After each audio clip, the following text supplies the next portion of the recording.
inizia subito bene col tentativo di riconnessione, quindi vabbè, speriamo in bene. Comunque,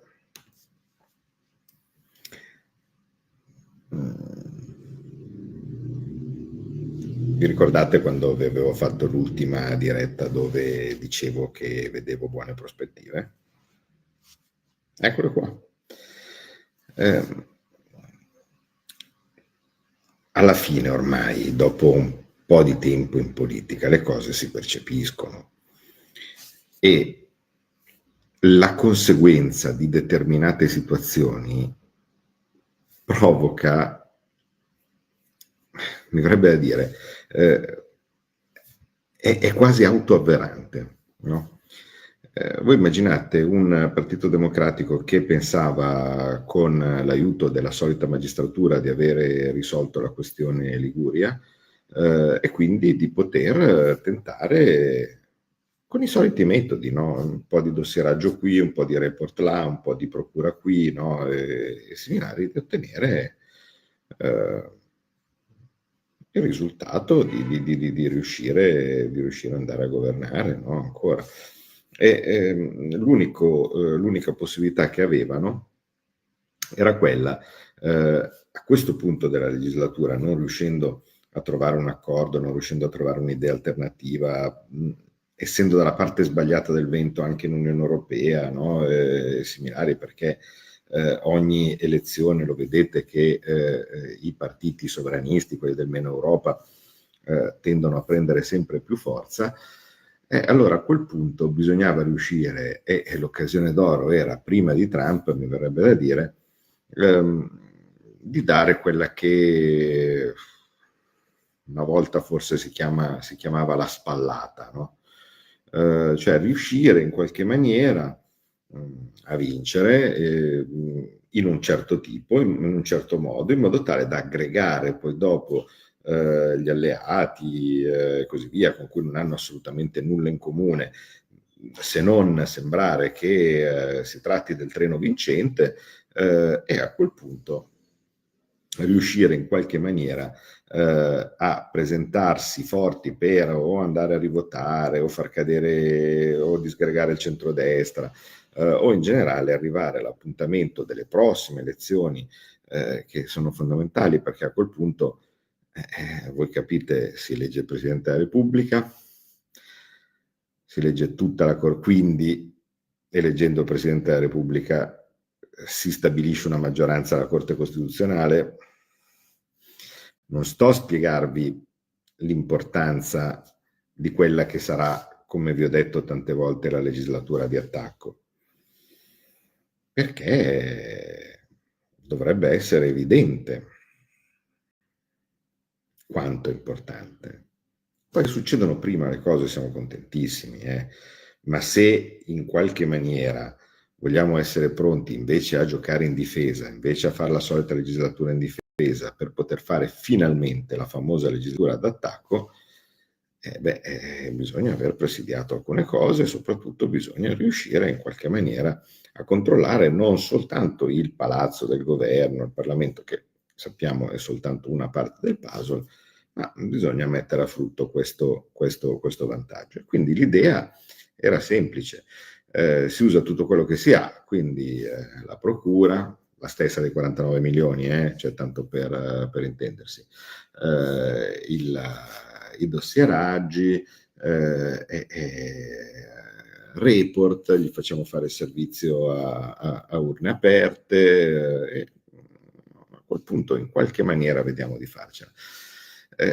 Quando però, vi ricordate, ho visto che si era riusciti a convincere Bucci a candidarsi, a quel punto cambiava tutto perché se c'era una possibilità, no, pur con una situazione oggettivamente disastrosa, pericolosissima, ragazzi, lì aveva arrestato tutta la giunta, Toti, il presidente, cioè il presidente della regione in prigione, che poi oltretutto decide, comodo per lui, ma molto poco patriottico, mi verrebbe da dire, di patteggiare. Quindi in pratica, cioè è vero che non c'è l'ammissione di colpevolezza, è semplicemente una strategia processuale, però dal punto di vista politico è complicato. Cioè, poi voi sapete quanto l'ho difeso, no? Perché pur essendo stra lontano da me Toti, il sistema di dire io ti prendo, ti metto in galera per dei finanziamenti dichiarati fatti al tuo partito, non sta né in cielo né in terra. Cioè, è evidente che se dovessero prendere questo metro,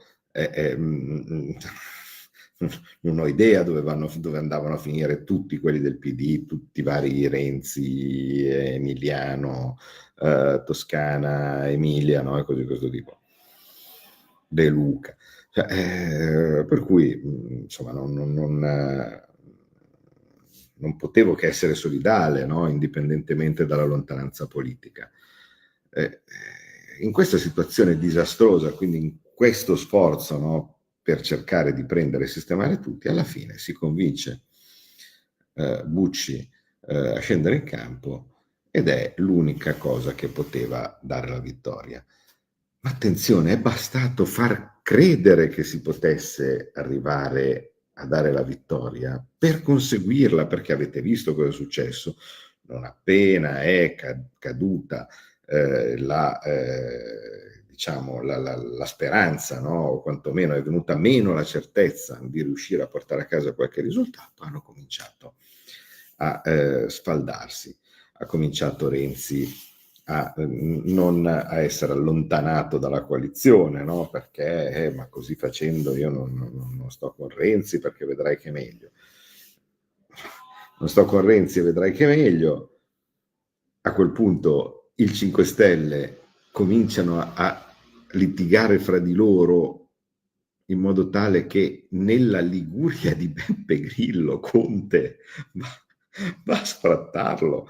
Ma voi immaginate questo soggetto, cioè questo soggetto da baraccone di Conte, no? L'acume politico che lo contraddistingue, questo prima di un'elezione dove sono testa a testa, in Liguria, che è uno dei posti dove è nato il Movimento 5 Stelle, prende e va a sfrattare Grillo, sapendo che il suo partito, quindi il 5 Stelle di Conte, è candidato e va a votare fra poco tempo. Ma io non ci volevo credere.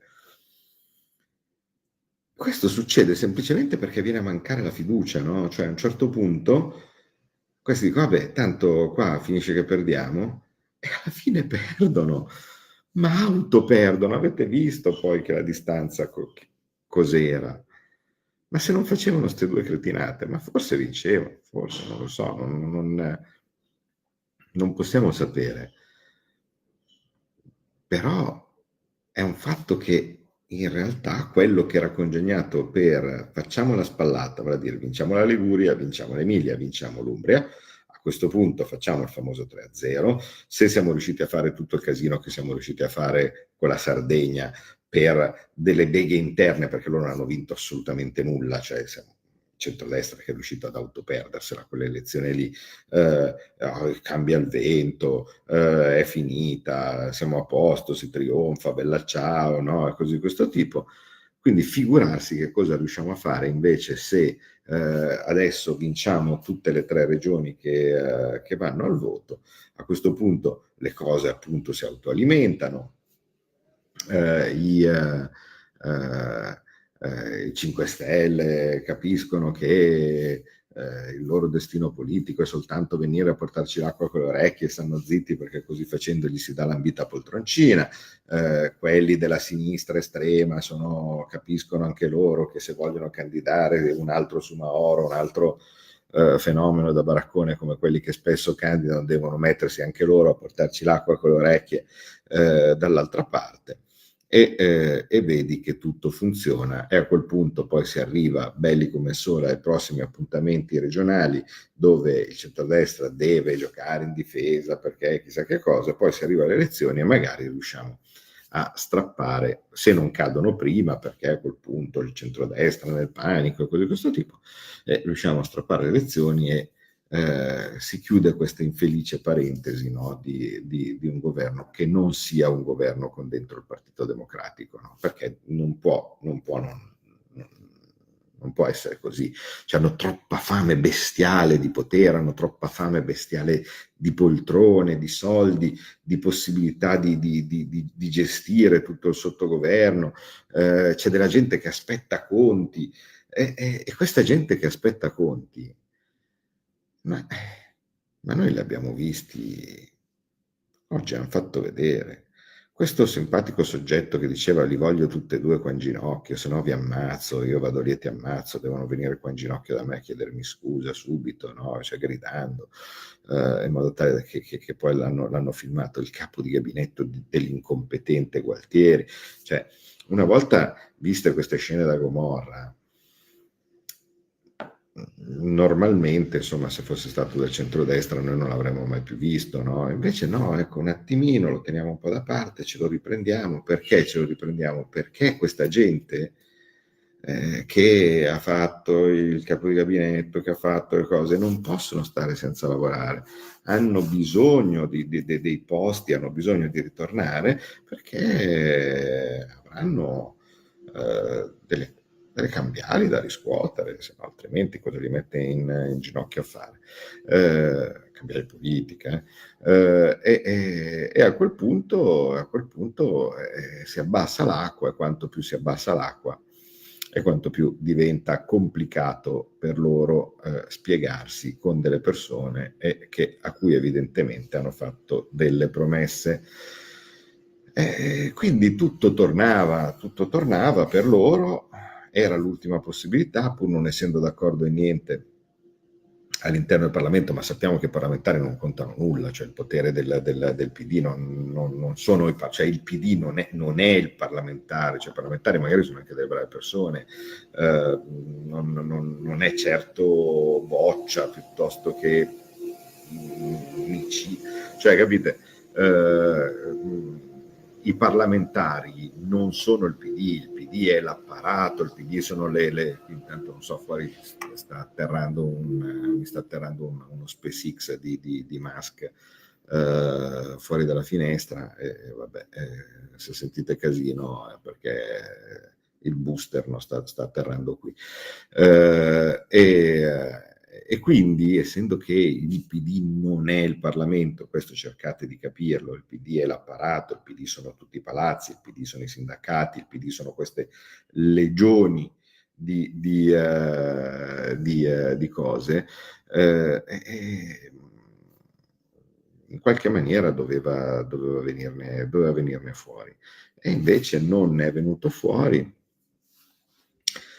E a questo punto buon per noi perché io ho cercato sempre di disegnarvi un tragitto futuro dove non si esclude la possibilità di fare qualcosa prima. Ragazzi, ogni tanto salta fuori qualcuno e dice ma tu avevi cominciato a parlare di sovranità 15 anni fa, adesso siamo ancora qui, e così. Poi certo, ma di mezzo c'è stata qualcosa. Se per caso la Francia fosse andata in una certa maniera, magari le cose succedevano anche prima. Se Trump non avesse perso, o quantomeno in quel modo lì, magari le cose succedevano in un'altra maniera, o magari invece questo è l'unico degli universi possibili. Cioè, voi capite che gli universi paralleli è perdere tempo. Tu devi fare tutto il possibile per cercare di essere messo tu in condizioni di poter gestire la situazione. E ci vuole tutto il tempo possibile. Se le cose si mettono bene e si riesce a farlo prima, perfetto. Se le cose non si mettono bene, devi fare una lunga marcia. E questa lunga marcia comporta tanto lavoro giornaliero, ma comporta avere un minimo di visione prospettica e strategica. La guerra dei 30 anni è durata 30 anni. Sì. Quindi in qualche modo, così come i moti del 20, vi ricordate, vi ho sempre detto, siamo alla fine, siamo l'Unità d'Italia o siamo i Fratelli Bandiera? E non si poteva sapere all'inizio, no? Quindi che fossero i moti del 20, i moti del 30, il 48, no? E cose di questo tipo, purtroppo mentre sei nel presente non puoi saperlo. Lo storico è molto più fortunato perché può vedere la storia come si è dipanata. Tu stai vivendo il presente e il tuo presente non sai cos'è all'interno della storia, sai che ci sarà uno storico in futuro che parlerà di quello che sta succedendo adesso, però tu non sai se stai facendo l'atto finale o se stai facendo i moti del 30. L'unica cosa che sai è che devi combattere. E in questo ricordiamo il nostro amico Lele, perché ogni volta che si va a un Gufi, a Pescara, alla fine è tanto bello ritrovarsi ogni anno, è tanto bello fare i capannelli, è tanto bello che non ci sono, è tanto bello crescere, è tanto bello sentire gente che ci fa crescere, no?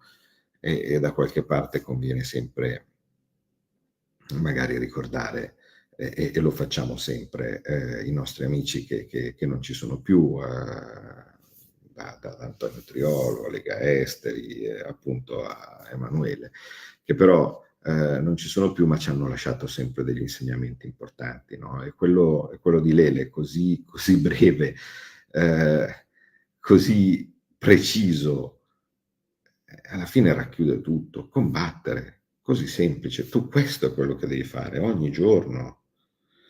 E fight, fight, fight. Hai ragione. È così.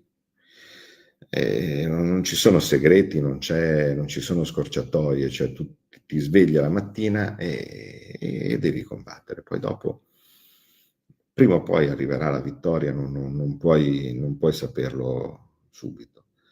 Comunque, fatto sta che il risultato che questo l'abbiamo portato a casa, grazie a Bucci, perché una persona nelle sue condizioni di salute aveva tutto il diritto di mandarli a quel paese. Lo sentite? Non so se avete capito, lasciamo perdere. Invece è riuscito a rimettere la barra dritta. Penso che la Liguria abbia fatto un upgrade discreto, perché, ripeto, non ero un totiano, ecco, né lo sono adesso, cioè penso che Toti dal punto di vista politico fosse lontanissimo da me. Bucci non è il sovranista e cose di questo tipo, però io dal punto di vista, insomma, cioè, preferirei farmi governare, tanto non è che devi fare, cioè, devi far andare avanti una regione, non devi fare gli scenari geopolitici del mondo, e all'interno di una regione preferirei sinceramente farmi governare da Bucci rispetto a Toti.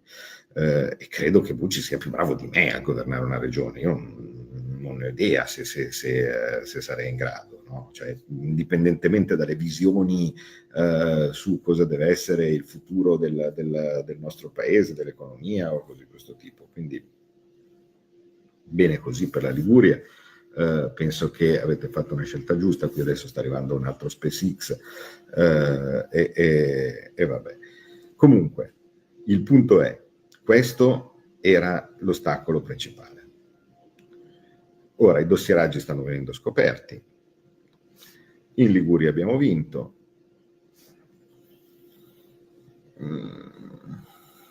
Secondo me qui inizia la discesa.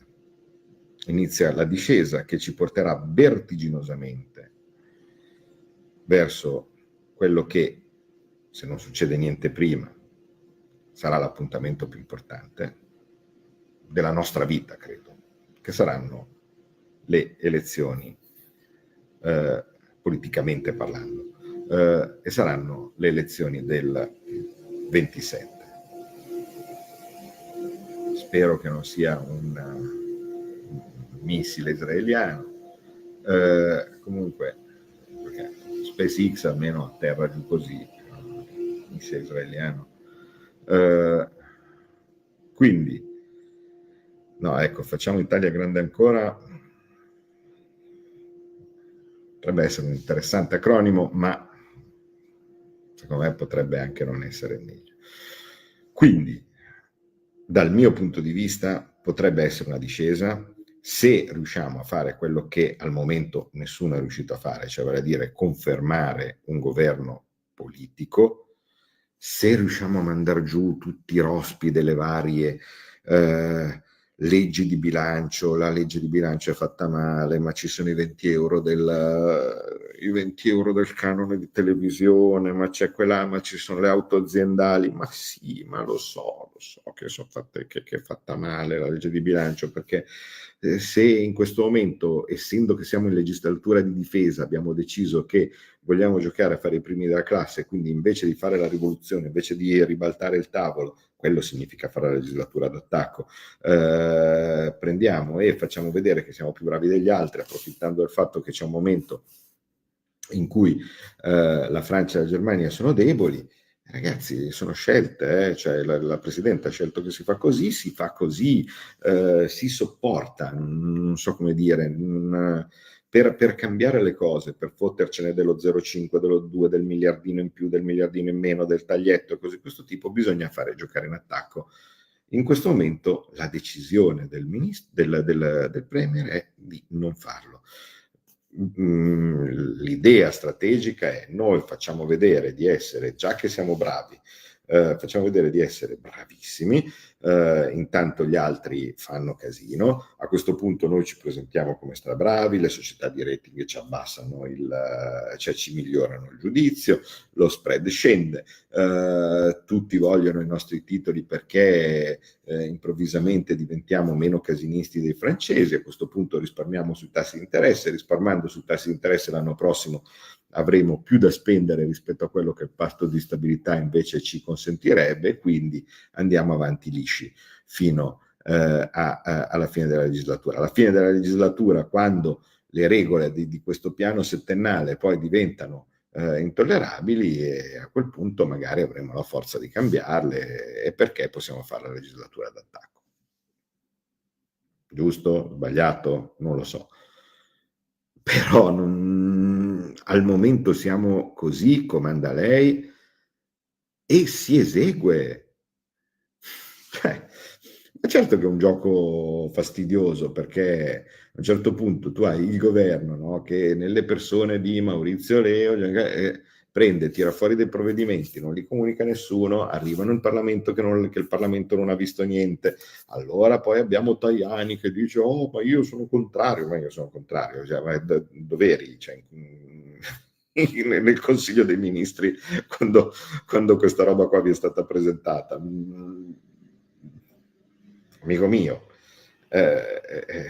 no, cioè va bene giocare a fare la parte di quello che fa il buono, così di questo tipo, però adesso vediamo cosa succederà in Parlamento, se si riescono a cambiare alcune delle cose più evidenti. Allora c'è le criptovalute e le auto aziendali, cioè, capite, ci sono tutta una serie di cose che forse possono essere cambiate, e quindi lo vedremo alla fine che cosa sarà la legge di bilancio, ma se anche fa schifo ce la cucchiamo, perché sempre più liberi con La Tua Radio è il nuovo sito che mette in prima pagina opinioni, firme, notizie, uno sguardo nuovo e originale sui fatti che ci circondano. Il nuovo quotidiano online, semplicemente radiolibertà.net. Ehi tu, non trovi più il segnale di Radio Libertà sulla tua radio DAB? Non disperarti, risintonizza! Sì, ma come? È facile, tasto menu, poi scegli il tasto corrispondente alla ricerca automatica dei canali, attendi qualche minuto e tutte le stazioni DAB della tua zona saranno disponibili. Stai ascoltando Radio Libertà, la tua voce libera, senza filtri né censure, la tua radio.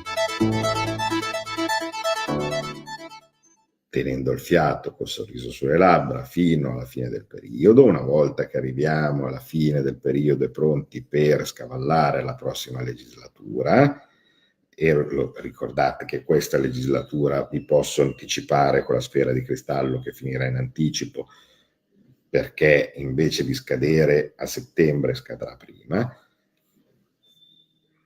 4 anni, 6 mesi, un giorno, quindi secondo me scadrà a marzo del 2027, però noi dobbiamo arrivarci proprio in discesa, intanto approfondendo in questi anni il più possibile le relazioni con quello che speriamo sia il prossimo presidente degli Stati Uniti, e una volta che abbiamo completato, no, tutto questi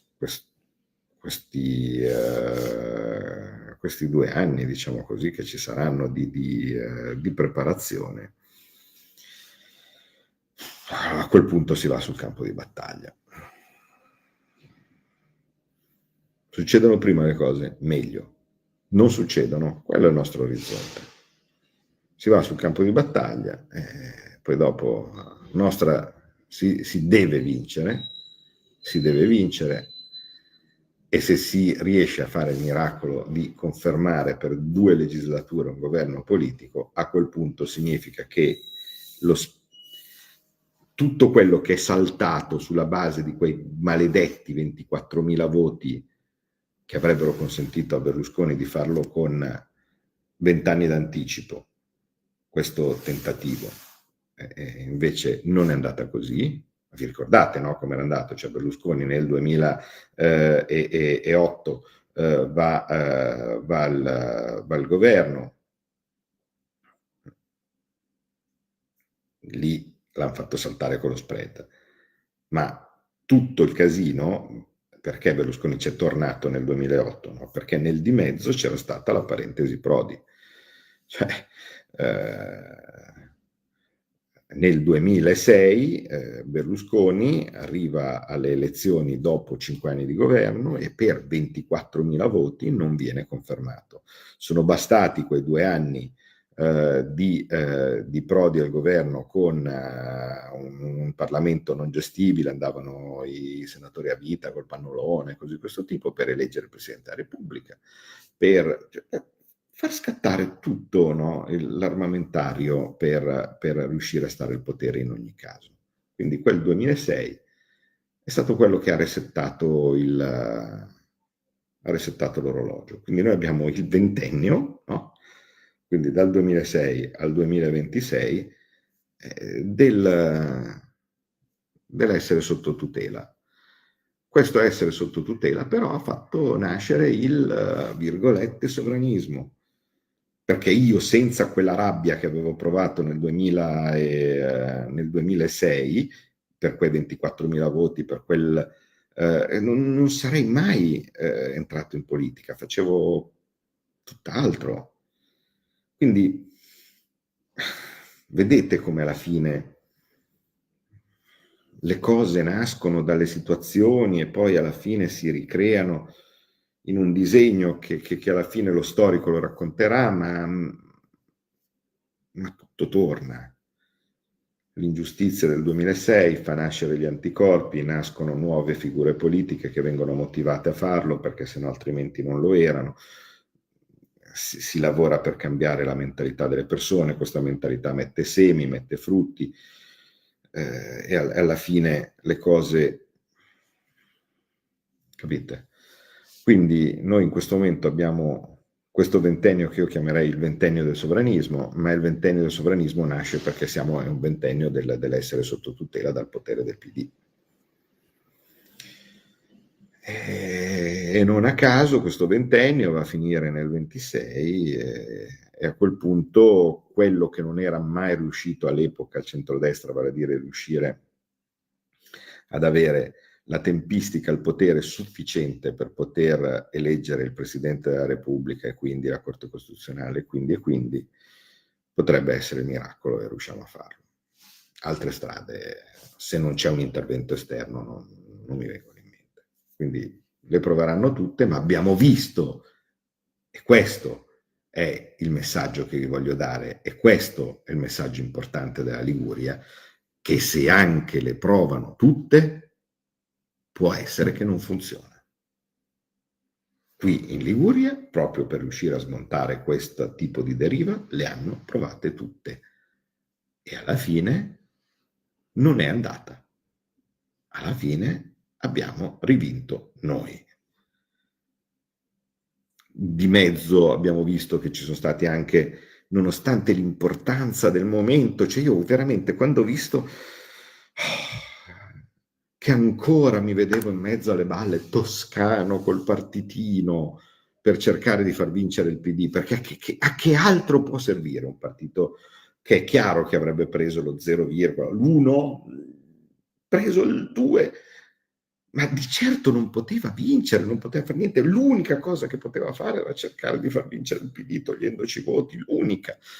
Ancora in mezzo alle balle. Eccolo. Altro 0, prego.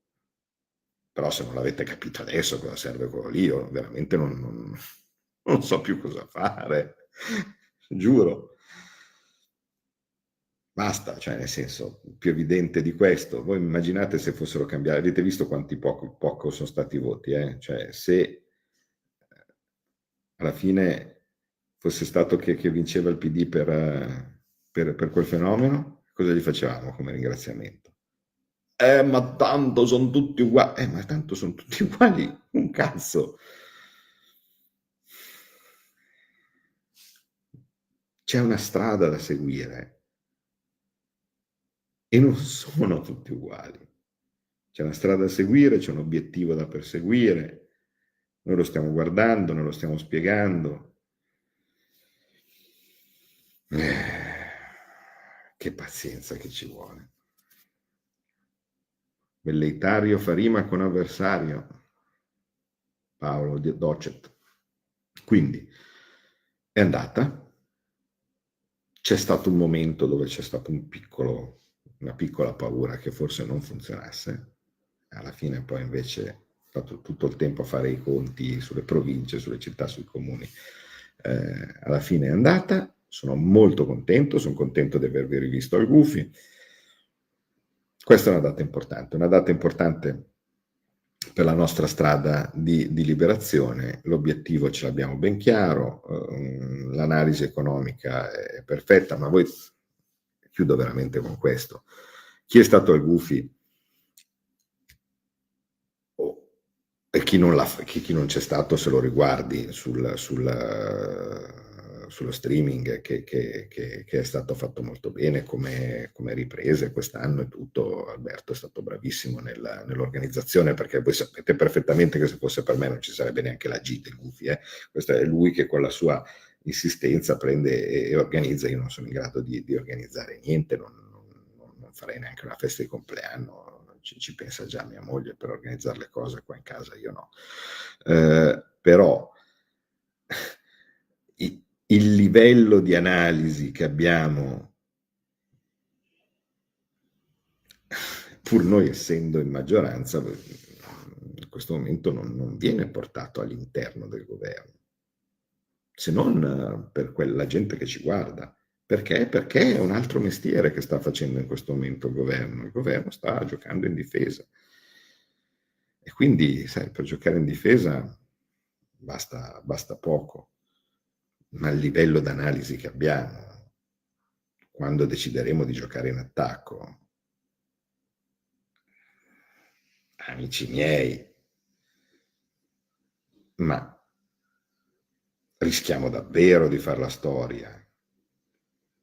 Rischiamo davvero che quello che il nostro paese ha subito in secoli di umiliazioni, di sbagli, di errori e cose di questo tipo, rischiamo davvero che riusciamo a rimettere in piedi tutto. Per cui insomma le possibilità veramente ce l'abbiamo di essere tutti noi parte di un percorso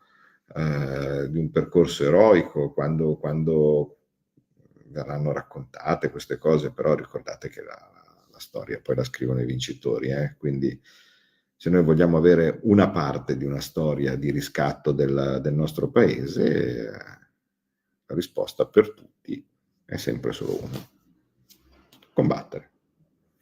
Grazie a tutti e avanti verso il prossimo obiettivo.